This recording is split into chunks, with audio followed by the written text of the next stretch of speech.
Welcome to another episode of Simon Says, where facts come first. I am your host, Jenny Simon, and today we're going to delve in some more into the Housing Authority saga and the low income housing, and because it seems to be going nowhere, really. And then we would continue with some more current affairs. So we take a quick break and get down to business. Thank you for tuning in to Simon Says. To ensure that you never miss an episode, click subscribe and make sure to turn on the notifications by clicking on the notification bell icon. See you at the next episode.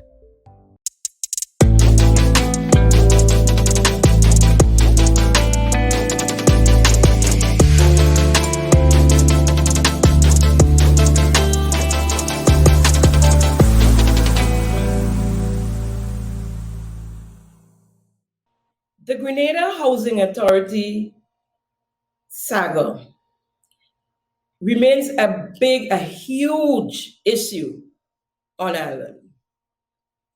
And it gets worse every time the powers that be open their mouth and shove their feet further down their throats. We must first acknowledge the fact that these houses were built for low income earners.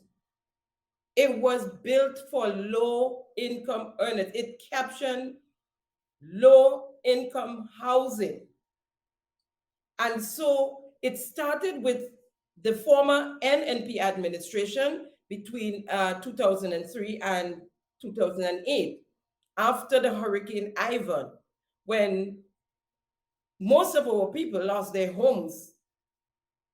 I think it was about between 80 and 90% of us lost our homes. And the then administration went to the People's Republic of China and solicited homes for the low income earners, the ones who couldn't go to the bank and remortgage their homes to renovate or to build over their homes. Then in 2008 to 13, the then NDC administration continued with the process. And that's when they built the Mungay homes, the ones in Mungay, and I think in Soubise, they only didn't give it out. Don't ask me why, because they were ready to be distributed before the elections, and it wasn't done. So of course, when the NNP took office in 2013, they handed the keys to the people. We understand now that quite a number of persons were not paying their monthly, whatever they was charged for the homes. They have a huge list of delinquency. However, as I said before, these houses were given to the people and the government and people of Grenada free. Free. The operative word here is free to the people and the government and people of Grenada. From one government to the next, free. The Housing Authority now saying they're unable to do renovations because they don't have the money because the people were not paying. And we understand that, and nobody's encouraging that. But what we're saying, put stringent measures in place to fix that. It could be done. It can be done. So we don't want to hear that you're sending them to the banks. You think the bank's not listening? And the other financial institution, they're listening. So if you can't get them to pay. And in most cases, and I'm sure in a lot of cases, these people just cannot afford to pay. We're going from one recession into our next. Is the war, is everything, jobs security, and we don't have sustainable job security on island. Right now, I'm sure we're at one of our highest when it comes to unemployment. These people, most of them rely on a 10 days on the road. And even if some of them have a job, as we say, they're low income earners. I'm sure there are those who fell through the loophole and were unable to pay a proper mortgage and is living in these houses. I'm not saying that there are not a few of those, but not many. Not many. So we established that it is low income houses. And after the NDC in 2008, the NNP from 2013 to 2022 continued. And these units, houses, apartment, condominiums, whatever you want to call them, that are now in this saga, that is now being hijacked by this NDC administration, we condemn. We totally condemn. The Prime Minister, in his 2023 budget speech, spoke of these houses and captioned them as low-income houses. Let's hear what the Prime Minister had to say there. We have allocated $2.4 million to retrofit and upgrade the affordable houses that have been graciously donated by the People's Republic of China. We commit to the allocation of the 647 units no later than June of 2023. No later than June of 2023. The saga began in September last month. This saga began. The people still didn't have the houses, and the saga began. But the Prime Minister, if you listen in his speech there, started to pave the way for where we are today, when you call it affordable housing. And it changed the name a little bit. It doesn't sound like low income for the poor and vulnerable, and saying affordable housing, it sounds a lot better, And then they went and retrofit and spent millions. And that's where it started. So the ones in Carriacou, the houses in Carriacou actually was handed out. The keys were handed to the recipients before the general elections. And this NDC administration took back the keys and the letters of distribution from these people,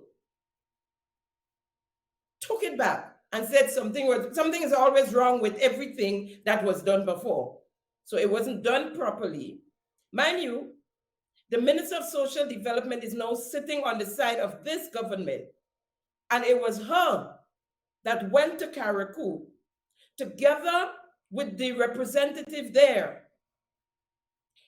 and handed out keys to the persons who was accepted, whose applications was accepted. Then at a press conference hosted by the Housing Authority, the board and the Housing Authority,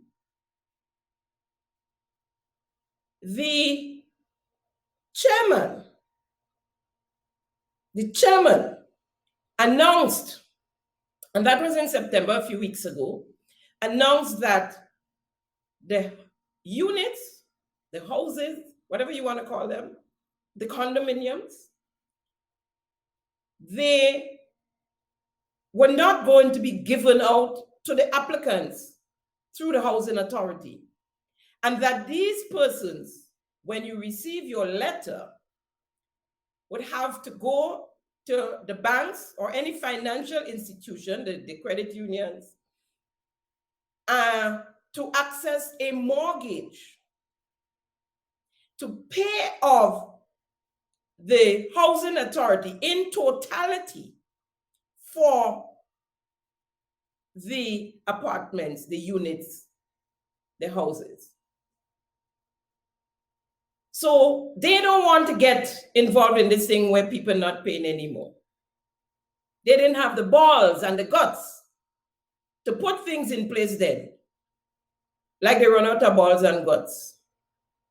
So they didn't have the balls and the guts to put their foot down and put measures in place and say, after 2-3 months, if you ain't pay, you'll get your warning, and after that, we'd put you out in the street, whatever you want to say.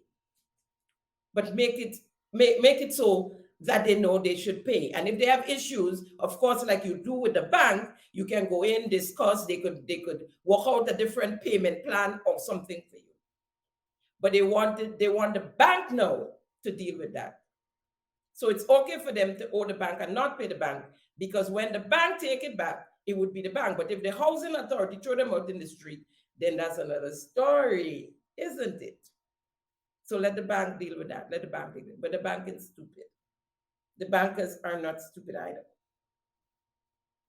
Let's hear what the chairman had to say. So as we go down the road, we would see that ownership of the units from the start is the way to go. We would transfer into your hands over 60 an equity or wealth directly into your hands immediately as you purchase these units. We are asking people to do one of two things. If you have the full amount, you could come to the housing authority and buy it straight from the housing authority. If you don't, then you will need a loan from any of the financial institutions. The Housing Authority of Grenada contacted the financial institutions before, and they are on board, and they're eager and they're willing. They are going to be offering loans. We had suggested at 3%, and it will go from maybe between 3 and 5%. But we really got the assurance from some that they would stick to the 3%. The cost of a single one-bedroom unit is $55,000, and the cost of a single two-bedroom unit is $73,000. So in the previous interview, a previous press conference that we had, we told you that the people in the low-income housing units in phase 1 paid between $135 to $400 per unit, and it varied because of the style and the type. What we are saying to you here is that if you get a loan, for the person who owns the one-bedroom unit at $55,000, at 3%, a 20-year loan is only $305 in that vicinity. And a 30-year loan would be $232. And here's the beauty of it. Traditionally, we went with loans up to 20 years, maybe 25, but now we can go to loans up to 30 years. And that gives people an opportunity to have a lower monthly cost. Imagine at less than $10 a day, you could own your own unit. So in this, let me give you the other example. For the $73,000 home, at 3%, 20 years, you'll be paying around $405. I mean, the bank have a little charges that they add on to it, but not significantly. And at 30 years, that person will be paying $308. Again, even at owning a two-bedroom unit outright, this is a wonderful lease. So you see that the price that they are paying is very similar to the price that they would have paid in the low-income unit in that range for an apartment that is better in both size and quality of build. Although the apartment is they are paying 55 and 73,000, it has been marked down by 55%. The government has marked it down by 55%.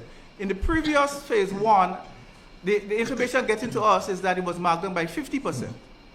So the government has marked it down even further, and from what we have seen inside the apartment, it is actually built better. Ownership of the unit from the start. This is what this guy is telling these people. Ownership, you'd have ownership of the unit from the start. He said immediately was the word used. After paying them their monies, you would own. But these are the people who after 10 years plus are ready to throw out the persons from the phase one out of their houses because they have not been paying. So if you own in from the start, how they now want to throw them out? Once you get your key, you turn your key, it's yours. Fully well knowing that the units are now owned by the bank, because once you go to the bank and get your mortgage and you pay the housing authority, the units now belong to the banks. And that is why the banks are not really on board, but we'll get to that. In the same breath, he's saying that after 20 or 30 years, you will own your unit. After he said immediately and ownership of the unit starts from the very beginning, he turned around and he said, after 20 or 30 years, you would own your unit. Imagine you paying for a unit for 30 years, an apartment, that you can't expand on, that you can't really do anything. You get into there with 5 children as a single parent, and you have a 2-bedroom. I give them a 2-bedroom, let's say, 3 boys and 2 girls. Under the age of 10, it'll be okay. But after that, no, when they become teenagers. As a matter of fact, our people, our kids these days are becoming sexually active from about the age of 6. Listen to the criminal assizes with the sex cases, right? Which is about 64% of the cases, right? This is where incest begins in some instances. I'm not saying it's everybody, everywhere, but it happens. And one is one too many. One is one too many. So you can't expand. You can't build another room, say the boys have their own room and the girls have their own room.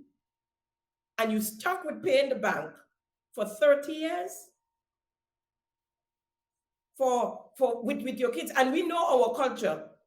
When our kids turn 18, very few of them turn and leave and go and get their own place. They're home with their parents or parents. Sometimes all until they're 30 years old, they're there. Because they're not married, they're not in a very serious relationship. And so, and their jobs, they cannot afford with their salary to get their own place. But let's move along. The accountant of the authority went on to say that the notice of offer to purchase does not guarantee purchase of the unit. So these persons that qualified after they were screened and given a letter of notice to take to the bank, even though they both the accountant and the chairman said that they've spoken to the banks are on board, the insurance are on board, everybody are on board and willing and ready and waiting. You turn around and you tell them that that letter does not guarantee purchase of the unit, meaning that if you go to the bank, it doesn't mean that you're going to get the loan.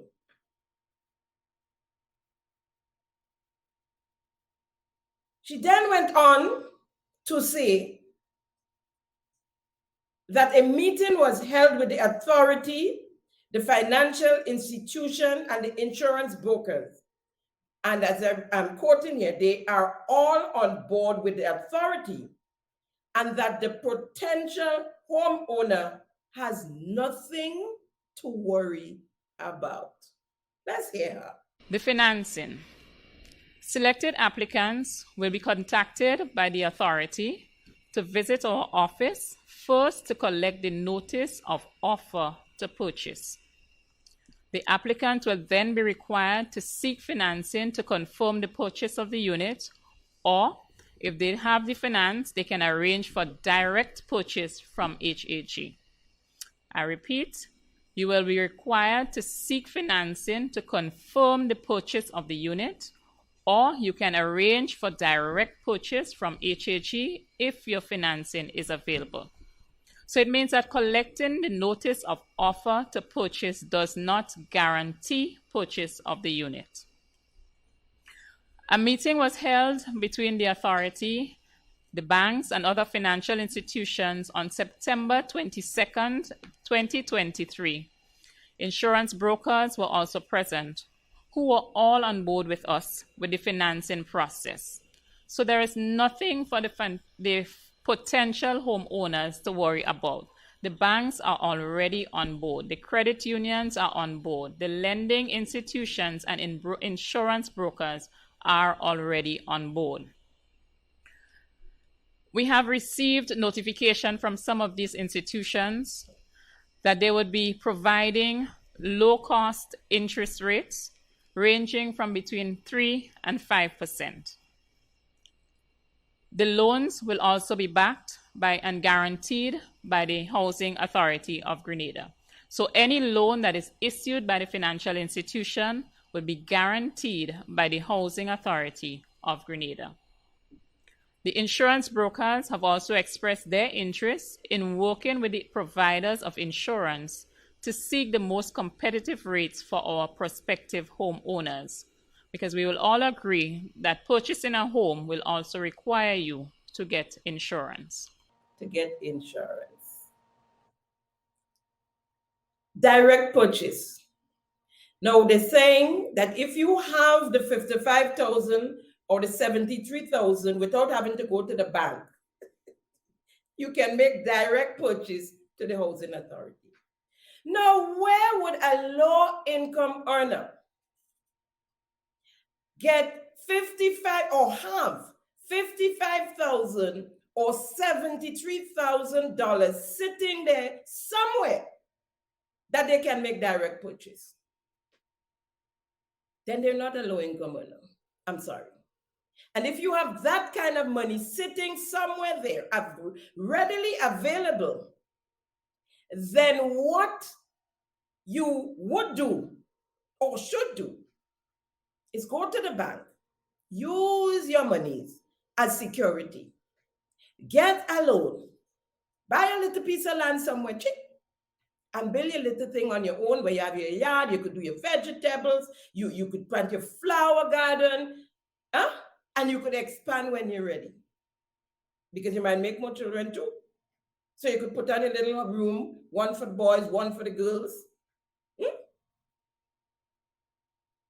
Why would you take your hard cash and pay the Housing Authority, give it to the Housing Authority, for an apartment where you have to share amenities? We can come to amenities just now. But as you know, Simon Says, we don't just take things for granted, and we bring facts. So I did my digging as usual, or my investigation. I was told I'm not a journalist. I know that. I'm not NDC who putting people in place that and taking titles that don't belong to them. I know I'm not a journalist, but I do my investigation though. However, I spoke to a young lady who received a notice of offer, and hear me now, she never knew the change of plans. Now, we tend to believe that the internet, that social media, that these press conferences that come over on live on the internet and so that everybody hears it. And the little snippets they bring in the news sometimes, a lot of people don't even have the time. By the time they get home and try to prepare for the next day, they don't even get to hear the news. So a lot of these persons who applied for these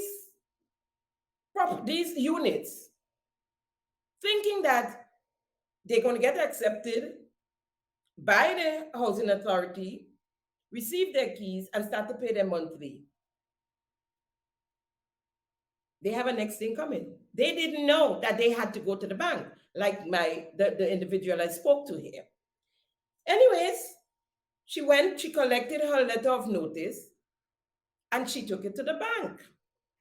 Now, she had applied for a 2-bedroom, and she got the 2-bedroom. So that's $73,000. We can put up the letters. The letter, it's a 2-page letter, sorry. And so she went into the bank. Now I normally say that at one point we had 5 banks in Grenada, and these days we have 2.5. So she collected a letter and went to one of the two. And in walking into the bank, she saw the manager of the bank, who is an acquaintance of hers. She know him, they know each other. And that's one of the banks in one of the other parish. And so they spoke, how you doing, the usual. And then she told him, that she here to seek a mortgage loan. And she opened her envelope and she pulled out her letter. And when he saw the heading, she said his face, she saw his reaction. His face changed, as if to say, oh Lord, you too? And so he said to her, first of all, they don't know anything about what the authority is saying about the bank is on board. Now, when you hear the word, the bank is on board, the words, the bank is on board, you're thinking, okay, so the bank won't give us the money, man. Once we get this letter and we go to the bank, we'll get the money because the bank is on board. He is saying that they know nothing about that. And that she would need, right there, standing in the bank, before she even got to sit down and speak to someone, that she would need collateral and security. And right there, her heart sank to her toes and left the bank. On hearing this story, I thought I would call the bank and speak to someone who can help me. So I called and I spoke to a friend of mine. First, I called and I tried to get some investigate on this whole onboard thing. And she said to me, she knows nothing about it. However, she quickly said that she does not work in credit.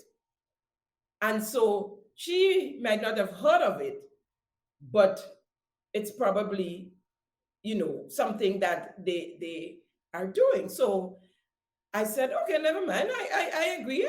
Rightly so. I called someone that I know in credit.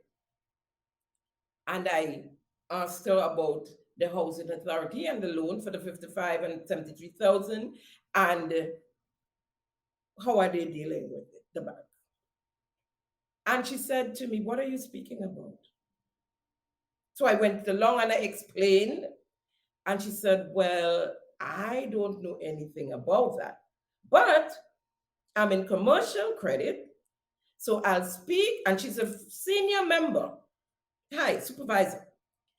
So she said, I would speak to retail, get the information, and I'll get back to you. Sure enough, she did.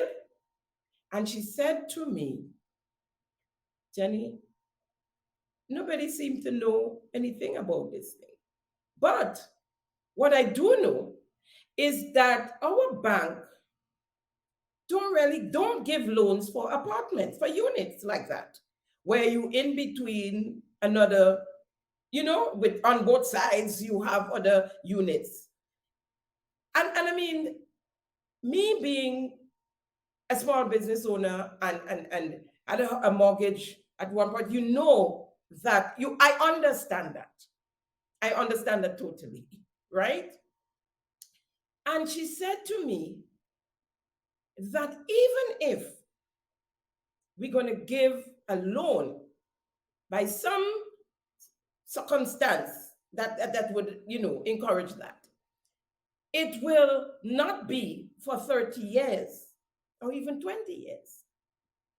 And if it's for 30 years, she said the amount of interest that mortgage would accumulate, it might as well. They buy a piece of land, build a house, and you understand. I'm like, what? They have no idea what the housing authority is talking about, saying the banks are on board, and they spoke to the banks, and well, if they speak to the bank, maybe the manager kept that for himself, or whoever they speak to the bank to. And so they are confused. So she said to me that the loans, that type of mortgage, they don't deal with that, really. But their bank don't deal with that. That's one out of the two. That's the next one, huh? That's not the one that turned down the lady. And mind you, that lady had bringing home a salary. Her salary is $1,800. That's not a bad salary for a low-income earner. $1,800, and she was turned down, right? We'll get to the nitty-gritty in a bit. So retail credit don't know about it, and that's where these people have to go. So I then asked a customer of mine in that same bank though, to do some calculations for me. Because I didn't want to disturb this lady. She's very busy. You could hardly reach her sometimes. She managed to answer my phone after how much times trying. And if you notice, the chairman of the bank, he only did calculations on 3%, knowing fully well, and I think he said it in one occasion, that the banks, the financial institution said they can't really do 3%, but between 4 and 5%. So when I asked her to do the calculations for me for 4 and 5% for 30 years and 20 years, she said, what are you, nobody does that type of money. We don't give loans for that length of time. I said, listen, just do it at that for me, please. But she was adamant that, okay, she's going to do it, but let's start for 5 years. 5 years. So bear with me. I beg your indulgence. For 5 years, at 5%, the one bedroom would be $1,000 monthly payment. And for 4%,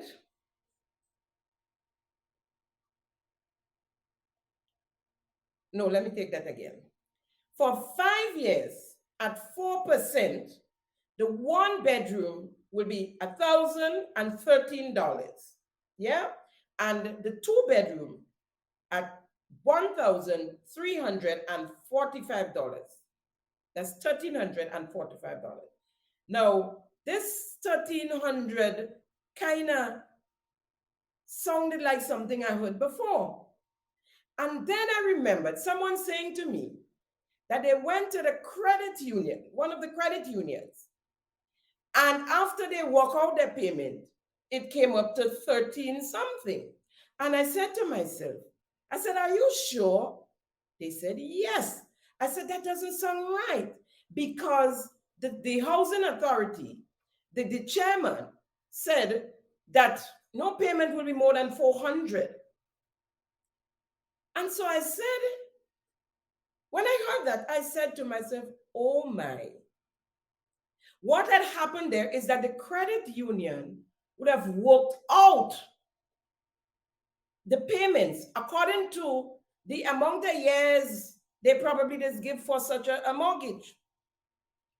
I don't know if they didn't tell the individual or if they missed it, or, kind of unassuming, some of these people. And so that is probably where the 1,300 came from. And that could be the only explanation. I never mentioned it before because I just didn't believe that 1,300 story. I said it could never be. You can want a low-income person and ask them to pay that amount of money, right? We're moving on. So for 5 years, at 5%, the one bedroom would be $1,038, and the two bedroom, $1,378. 10 years, 4%, the one bedroom, $557, the two bedroom, $740. That's a 10 years. 10 years at 5%, the one bedroom will be $584, the two bedroom, $775. 15 years. At 4%, the one bedroom will be $407, the two bedroom, $540. 15 years. At 5%, the one bedroom would be $435, and the two bedroom, $578. 20 years. At 4%, the one bedroom, $334, the two bedroom, $443. 20 years at 5%, the one bedroom, $363, the two bedroom, $482. 30 years. At 4%, the one bedroom, $263, the two bedroom, $349. 30 years at 5%, the one bedroom, $296, the two bedroom, $392, almost $400. So you see the figures, and that's monthly, people. That's monthly payments there, right? Now, let's take, for instance, that individual who gets a salary of $1,800. She has 3 kids for the 2-bedroom apartment, and we're going to work with them. We're going to work with the 20-year, right? At 4%. We know they're getting 3, 5, okay, let's say we're going to work with 4%. Now, the salary is $1,800. NIS deduction is $90. That's a 5%. We come down to $1,710. The mortgage is $443 per month. We down to $1,267. Food, four of them, her and her 3 kids, I average $600, and I'm being conservative, per month, at 300 maybe a fortnight. You have kids, young kids. One of them still having milk, baby milk. You know how expensive that is, a can, a tin. So we're down to $667. Water rate, $50. $617. Electricity, $90. $527. Cable, internet, it's not a must, but we know that they need their cable and their internet. The kids, the phone, because people don't have landline anymore, $180. Transportation,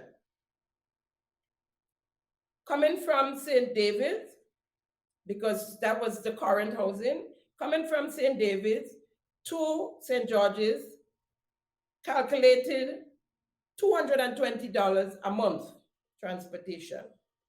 We down to $127. Now, the apartment needs the basic, a stove, refrigerator, beds, these things. Well, you must sleep on a bed initially. You know, you could make do with certain things, but you need a stove to feed your kids. You need the refrigerator and stuff like that. You go to courts, you still have that to do. You get a higher purchase, you have to pay probably $300, and that's very conservative. If for just a bed, the refrigerator and the stove, just those appliances, you know, at $300. Remember, we're working with the balance, so it's $127. We have insurance, and they have to pay insurance or insure the apartment, or you would not get the mortgage. And you also have to have a life insurance to get a mortgage, right? I spoke to an insurance broker who gave me an average, because you know everybody's story is different, of $475 annually. That's like $40 a month to insure the apartment. But when it comes to life insurance, a lot, you know, have to, your age, if you're sick, if you have hypertension, if you have different things, and the calculations could be different for everybody. So he couldn't give me an average on that one. So we have the life insurance to pay. We have miscellaneous, which means medical, school stuff, clothing, shoes, babysitter, maybe, gas, different things that you need. Phone, credit, phone, the cell phone, all of these things in miscellaneous. I just said $200. Remember, we have $127 balancer from a salary of $1,800. You understand, right? Money done, and we still counting, right? Then we have the attorney of the Housing Authority, who came in speaking about condominiums and condos, and referring to condominiums in the US, where, especially in the cities where these condominiums are, like in Manhattan, a condominium bigger than probably one of the largest houses here in Grenada. It could be, right? So you have everything in there, and you don't have to worry about expansion. And wealthy people buy these condominiums. Some of them use it periodically. They don't even, like when they visit New York, so they have a condominium where their family can go stay. That rich people thing we're talking about. As soon as you start with this condominium and condos thing, condominium my foot. The units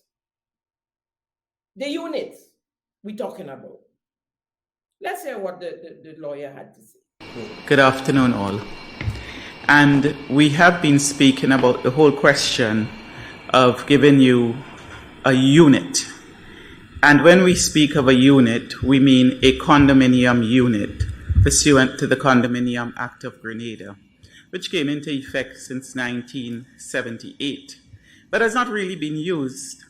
But the Housing Authority has decided, based on the construction and how they wish to dispose of these units, to use the Condominium Act And what does that mean? The Condominium Act means that we are giving persons a freehold interest in a complex. So when you walk in and you turn your key, it is your unit. You don't have a landlord, you are now the owner. What is the benefit of having the condominium unit, having the condo unit, which is a freehold, as opposed to leasehold? You don't have a landlord. When you have leasehold property, you have a landlord and you operate on specific terms of the landlord. You breach those terms, you are out of that property.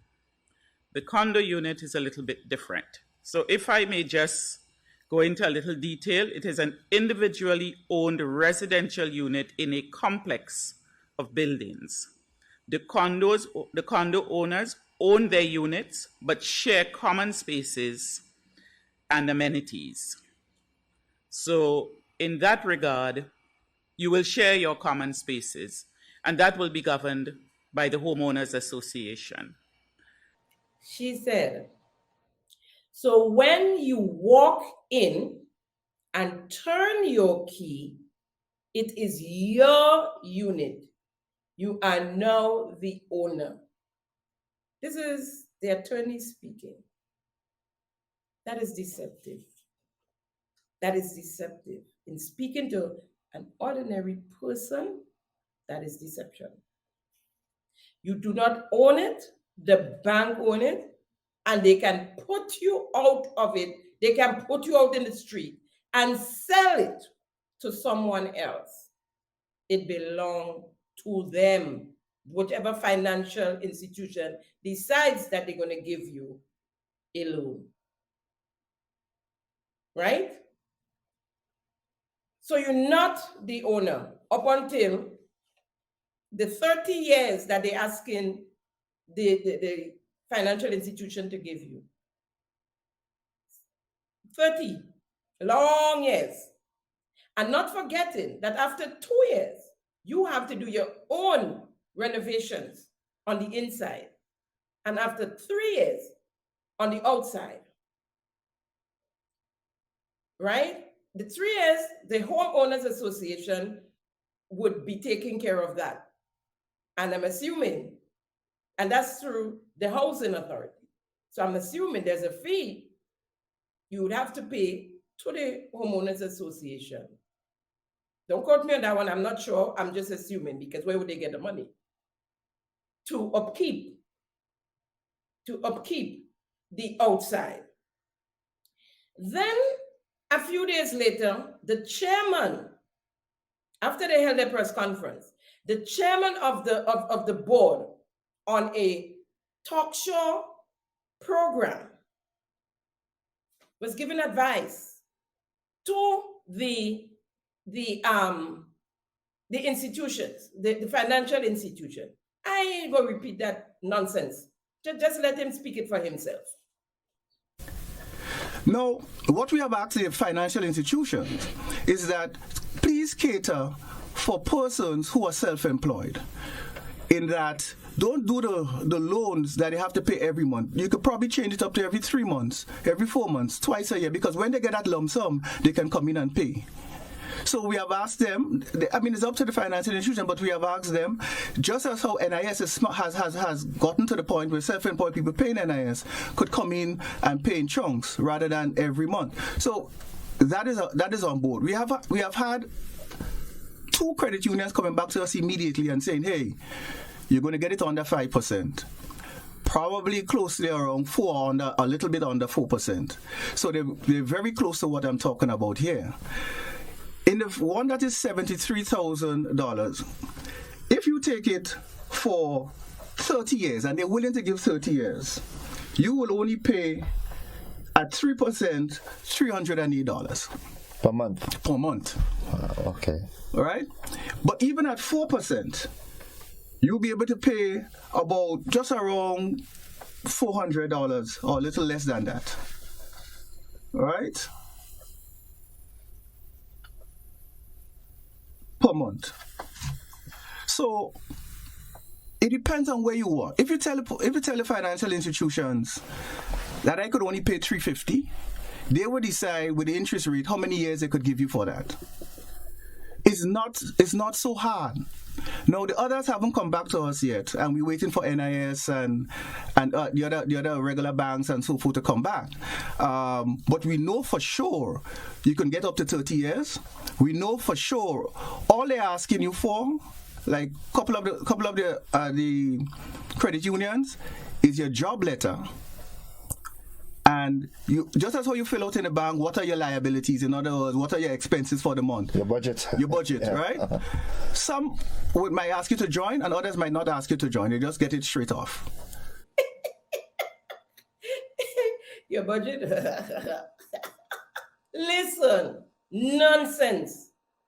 So much nonsense. It's another word I want to use, but I can't. I'm on air. Nonsense. The whole lump sum as NIS, that has no comparison.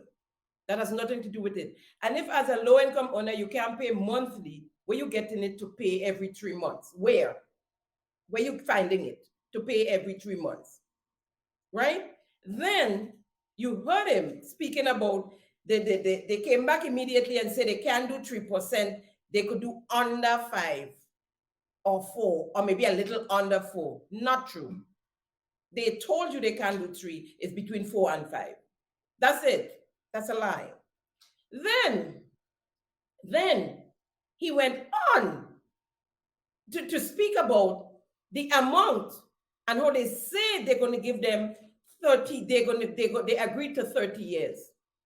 According to the banks I spoke to, that's not true either. They don't do that with that amount. However, he did say the banks didn't come back to them yet. And I'm assuming that all know the bank can come back because they're not dealing with that nonsense. That is nonsense. This man talking there, right?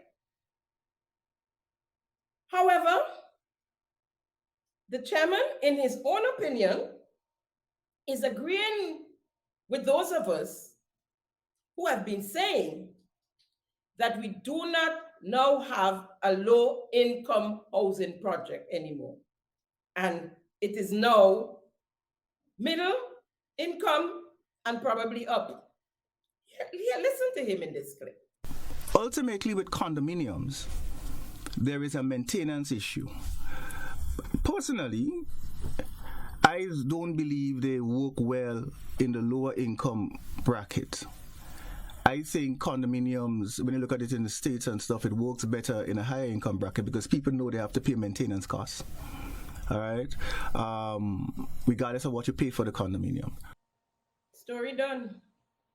So they call it condominium, and then they say the low-income people cannot afford condominiums. Plain talk, according to the people. Plain talk, bad manners. He segued further with more nonsense. And you know what? Let's just hear what he had to say. Come on, let's just listen to the more nonsense. And you should ask yourself, why does a nation have to wait till a foreign body give them buildings for home, and the nation can build it for themselves? Well, not necessarily homes, houses. Yeah, houses. Because there's a difference between a house and a home. Yes. Right? A nation's supposed to be able to take care of its at some level to take care of persons. I like the host. He's sharp. Was it not necessarily houses, because a home is not a house. The same one that just gave him the word budget. So this gentleman apparently is a Johnny No-Come and probably do not know the reason why we had to go to China to ask for housing for the people who can't afford, who could not have afford to rebuild after Ivan. He probably did not hear his prime minister, our prime minister, when he spoke of moving to building 500 Grenada-style houses. So you want your government to build you houses. Okay. this administration, in the voice of the Prime Minister, promised to build 500 Grenada-style houses, starting in Stony Gut, I think it was, in St. John, right? Annually. Let's hear the clip. It is in this budget cycle include: 1, the Stony Gut Climate Resilient Housing Development Pilot Project, which aims to construct modern, high-quality, climate-resilient Grenadian-style homes in Stony Gut in the parish of St. John. Construction is expected to start in 2023, Mr. Speaker, and $2.5 million has been budgeted. Mr. Speaker. Let's clap, clap. Let's clap. Only to say not one brick was laid. We at the last quarter of 2023, right? And there was an allocation. I think it was 2.5 million, 4 million, he said, for those homes, these Grenadian-style homes that we don't have to depend on foreign country to build for us. We're going to build ourselves. However, in keeping with the government hints and their move to end the low-income housing, that's in my opinion, to end the low-income housing project, because if you listen and you follow, you can only conclude that we no longer would have low-income housing, right? And to further solidify that, our Prime Minister, in a party event, an NDC party event in Florida, addressing the gathering, further solidified that. We are committed to building, and when I say we, it doesn't mean the government has to build it, but that we have to facilitate that to ensure it happens, at least 500 Grenadian homes to help with the housing situation in Grenada. Again, we view the housing as an area that the diaspora, particularly from an investment perspective, can get involved in.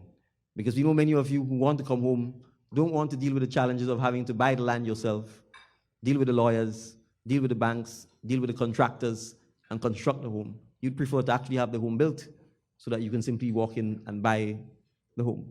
And we believe there's a real opportunity here, both from an investment and from a use of technology point of view, to begin the process of transforming the housing stock in Grenada. So I certainly want to invite you again to look at getting involved and investing in this area.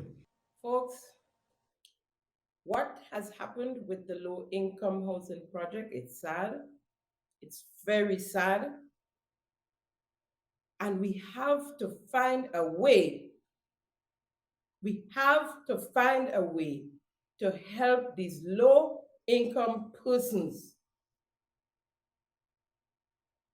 I know that some of you don't like to hear the word poor and vulnerable, but there is that demographic, like it or not, there is that demographic. And so, and we have to help them. And as I said before, if we can't afford to teach them to fish, or if it would take a while for them to learn, then we have to give them the fish until such time. Until such time. The units do not belong to the Housing Authority to sell it. We've heard the Prime Minister offering to sell his Grenadian-style homes. It seems as though our government is going into real estate, giving Century 21 and Terra a run for their money, but it is not theirs to sell. It belongs to the people of Grenada, given to or handed over to the government of Grenada as trustees for the people of Grenada, the low-income earners. And we could jump high, we could jump low. There are low-income earners everywhere throughout the world. However, the Minister for Housing and Social Development made it quite clear that people like me, yet speaking on behalf of these individuals, are making noises, just making noises. And they were mandated by their principal to ignore that and stay focused and move on. Let's hear him.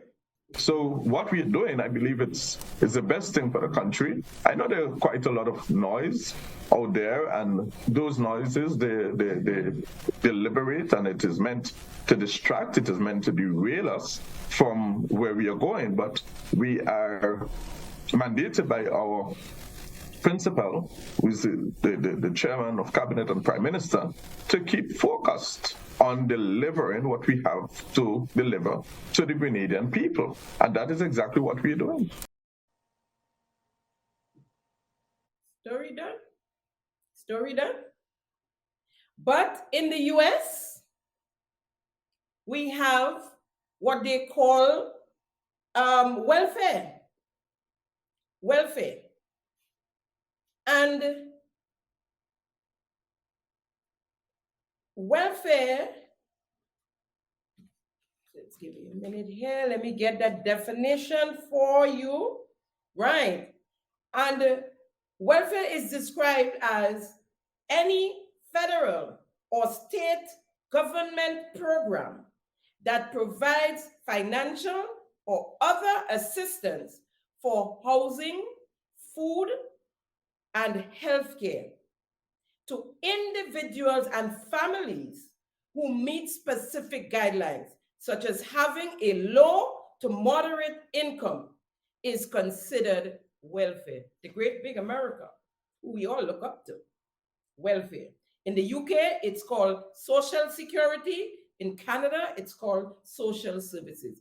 Throughout the entire world, we have that demographic of persons that needs help from their government, and they're being given it.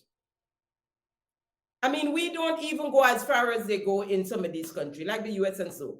This welfare thing, people can sit down and get welfare for the rest of their life. But hear what? They must not be working. They must not hold a job. You understand? So they sit there and not work just so they can collect easy money. We don't do that. Give the people their houses. Give it to them. Put well, everybody have a different story, but give them some kind of limit. I wouldn't say across the board, but some of these people, maybe a measly $100, some maybe even $50 contribution. The ones who can afford to pay, and you give them a house when they should not be in there in the first place. But if you give them a unit, okay, have them pay. Work out something, not an across the board thing. Because everybody's story is different. Everybody's story is different. Folks, we take a quick break and come right back. Thank you for tuning in to Simon Says. To ensure that you never miss an episode, click subscribe and make sure to turn on the notifications by clicking on the notification bell icon. See you at the next episode.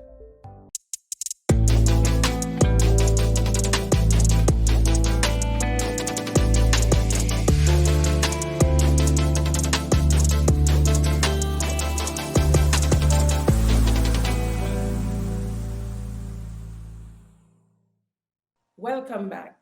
We continue.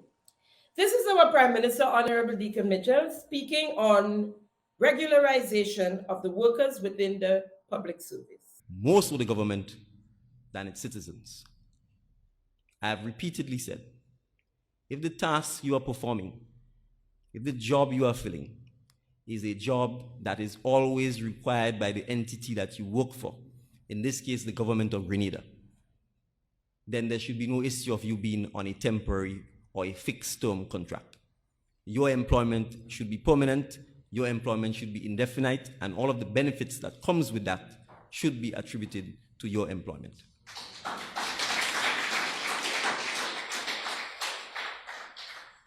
And therefore, the National Democratic Congress commits to regularizing the status of contract workers who are working for the government and Imani workers who are working for the government within 12 months of assuming office.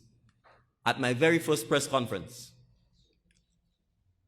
on becoming political leader of the National Democratic Congress, I made it clear that under National Democratic Congress government, there will be one public service. And I am going to repeat that. There will be one public service. Today, we are learning that not easy so. But you know the smooth talker. If you listen, you have me talking smooth, you know, with TH. Listen.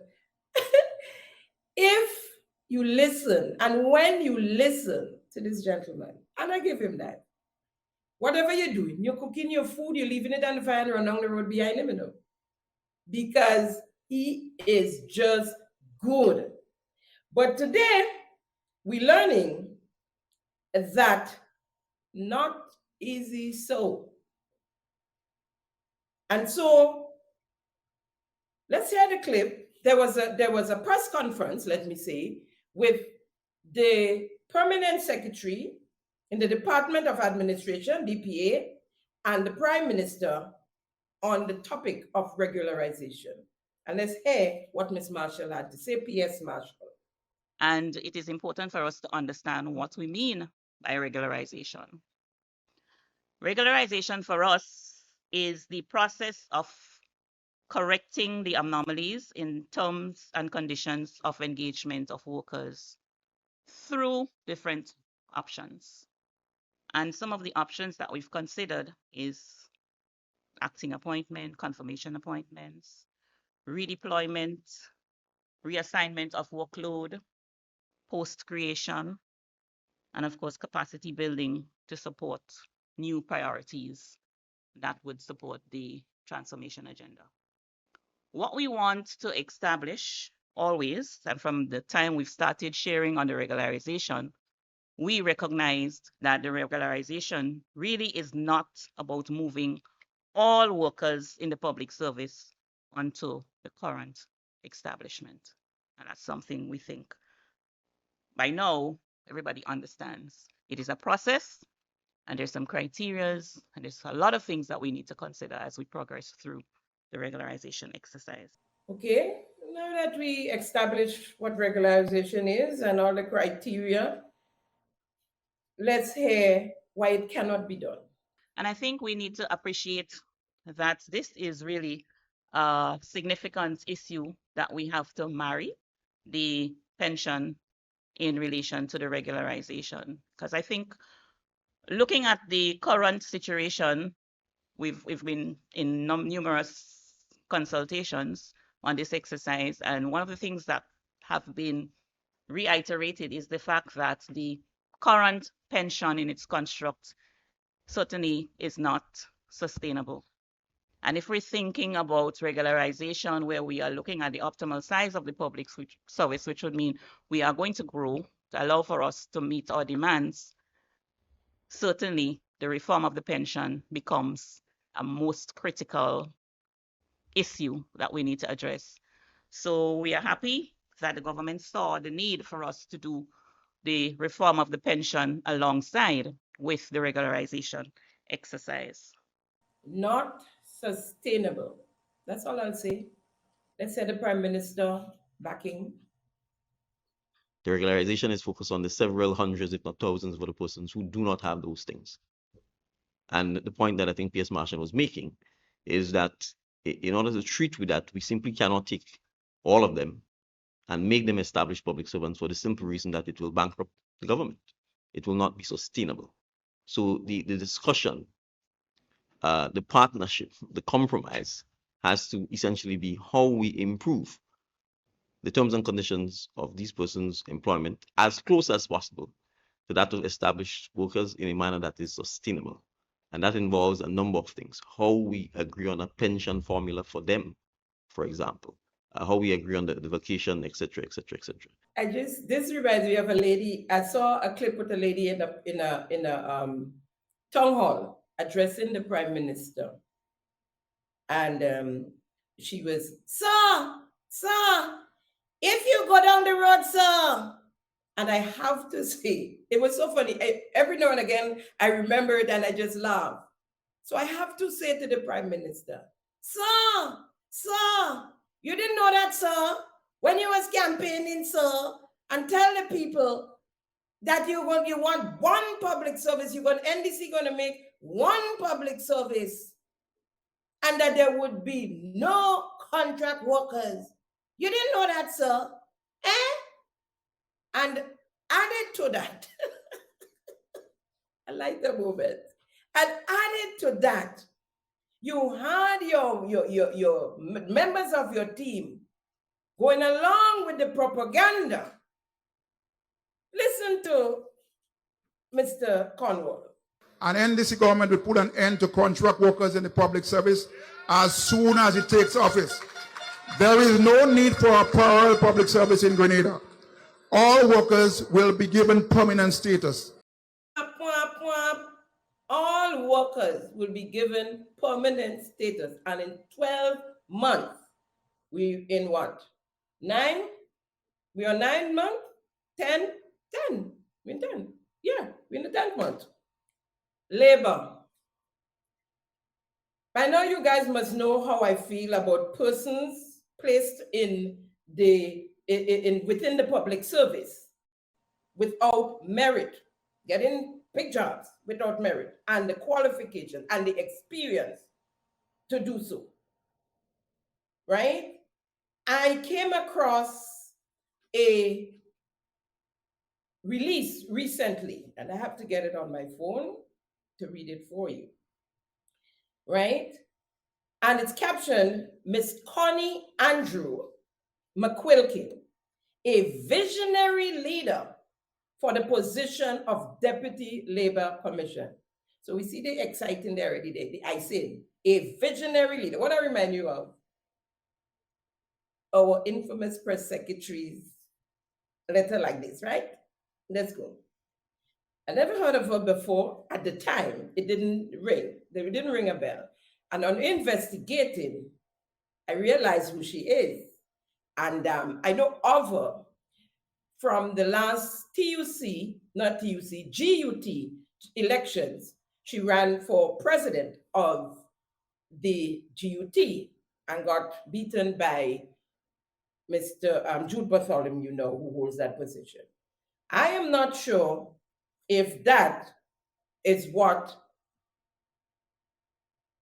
just be running for president of the GUT would qualify a person to be the Deputy Labor Commissioner.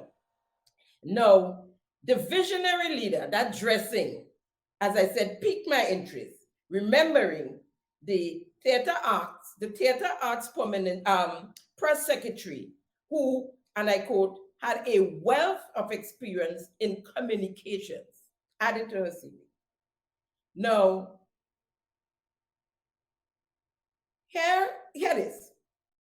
Ms. Connie Andrew McQuilkin, a seasoned leader in the field of education, right? And that's what she is, an educator. She was a teacher for, I think, 33 years. And labor. So they add in labor there. And labor relations with an impressive 33 years as a professional. Tell us what the 33 years as a professional was in. Education, as a teacher, right? Is stepping into the spotlight. That song is something a theater arts person gonna put together, right? Go right, yes. Stepping into the spotlight as she embarks on her journey in the position of Deputy Labor Commissioner at the Ministry of Legal Affairs, Labor, Consumer Affairs. Now, I don't understand who wrote this and why the Deputy Commissioner of Labor, the Deputy Labor Commissioner, right, is at the Ministry of Legal Affairs and Consumer Affairs. I don't understand that. But that's when you have people round pegs in square holes. That's when you get that type of thing. The Minister of Labor is also the Minister of Legal Affairs and Consumer Affairs. But if you're giving somebody a job in labor as a labor commissioner, that's the Ministry of Labor, full stop. Right? So what I found out is that Mrs. McQuilkin is the daughter of an NDC stalwart, Mrs. Pauline Andrew. She's a former parliamentarian and a trustee of the National Democratic Congress. So let me read this here for you. October 14th, 2023, Ms. Connie Andrew McQuilkin, a seasoned leader in the field of education and labor relations with an impressive 33 years of professional experience in stepping into the spotlight as she embarks on her journey into the position of Deputy Commissioner at the Ministry of Legal Affairs, Labor and Consumer Affairs. Ms. Andrew McQuilkin's illustrious career is defined by her exceptional facilitation, expertise, project management skills, by problem-solving abilities, and an unwavering commitment to fostering positive change. With a profound dedication to labor relations, she stands ready to bring her expertise to benefit the labor sector in Grenada. Throughout her career, Ms. Andrew McQuilkin has consistently demonstrated her ability to identify organizational needs and implement effective solutions. Her strategic planning acumen has been instrumental in driving successful projects and solving problems, making her a formidable candidate for the role of Deputy Labor Commissioner. She is an executive background in the labor movement. She has an executive background in the labor movement, having served at the branch and executive levels of the Grenada Union of Teachers, as well as the Trade Union Council, employees representative at the National Insurance Scheme Appeals Board since 2020. She has an in-depth understanding of labor issues affecting workers, as well as a balanced perspective of the needs of the employers. Ms. Andrew McQuilkin brings to the job key skill sets in strategic planning, dispute resolution, and building tripartite partnership to advance the labor sector. In her capacity as an educator, she possesses a profound passion for fostering the growth of individuals through training, development, coaching, and mentoring. Hence, she's an excellent addition to the labor team and will be responsible for establishing an employment agency, managing the work permit program, strengthening the expansion overseas labor migration program, supporting labor dispute.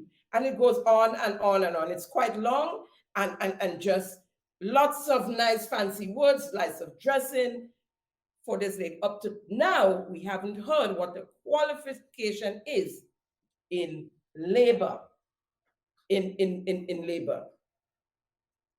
We have not heard that. All sorts of fanfare, all sorts of icing on the cake, just so they could put forward her to us so we can accept that they have just given another individual a position without merit because they fall within the family of the National Democratic Congress.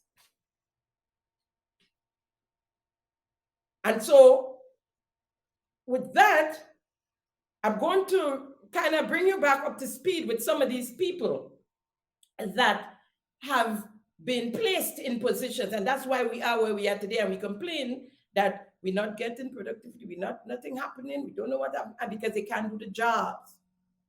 And that reminds me of bring me back to the the cabinet secretary, Ms. Cavalette, transferred from customs for alleged corruption and fraudulent behavior, put in the Ministry of Culture, and was promoted in 2022 after the elections to permanent secretary, shortly after becoming the cabinet secretary. We spoke about that is against the public service rules, but who's to tell them what to do?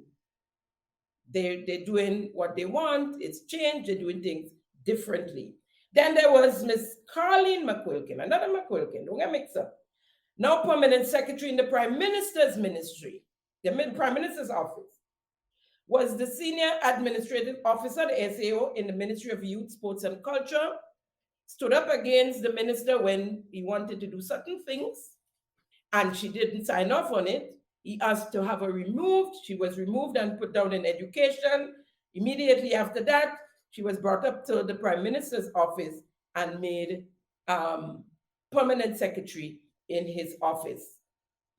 And of course, we had the Ministry of MIT, where we now have someone promoted to permanent secretary just recently, a couple of weeks ago, where removed from the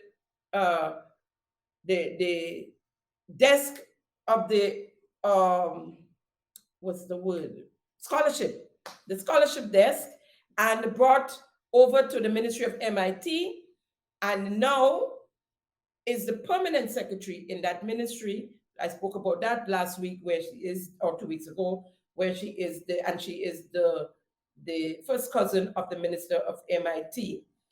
And of course, we had the lady transferred from being a teacher as well, the infamous permanent press secretary, and picking up the job as press secretary, right? Now, besides all of these individuals being females and round pegs in square holes, they have something else in common: the constituency of St. David. Food for thought. Food for thought. Folks, mouth open, what jump out? In another case, our Prime Minister spoke of buying airplanes to help out with the situation of air travel within the region. As far as I'm concerned, by October, November, we don't have an arrangement where us as leaders in the OECS are prepared to do that, then it means in Grenada has to go and lease 2 planes so that we can fly between Grenada and Barbados, Grenada and Trinidad. We will have to do so. And then he realized that can happen, and so he told us this. But it requires cooperation from all the region, because you can't just fly between Grenada and Carriacou. You have to fly Barbados, St. Vincent, so you need all of the islands to take part. You need all of the islands to be prepared to give the airline operator the rights to fly into their country. And if you don't have those things in place, air travel isn't going to come now. But it requires regional cooperation. It's not something that an individual island can do alone. Even if we bought a plane, we need the rights to travel into other islands, right? And we don't have enough traffic. 100,000 people, we simply don't have enough traffic to maintain a commercial airline that just carries people. Foot and mouth disease. You didn't know to find out before you make all these big announcements and pronouncements. And didn't know that you can't just buy a plane and fly it through the region without getting the permission from the other islands. And when you spoke, you never spoke about Carriacou, flying from Grenada to Carriacou. You spoke about Trinidad and Barbados and St. Vincent. And now you're telling us, with a change of tone, that we can't just do that. And even if we bought the plane And something about 100, we only have 100,000 people. Well, nobody expected that the plane would have been bought just to transport Grenadians back and forth. And when 100,000 people come in there, that includes babies and thing, you know, that's not just 100,000 adults. That includes babies and everybody, 100,000, the population.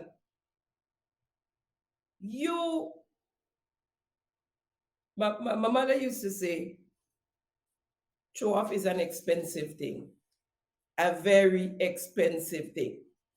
And I'm just showing that we almost into the 2024 budget, right?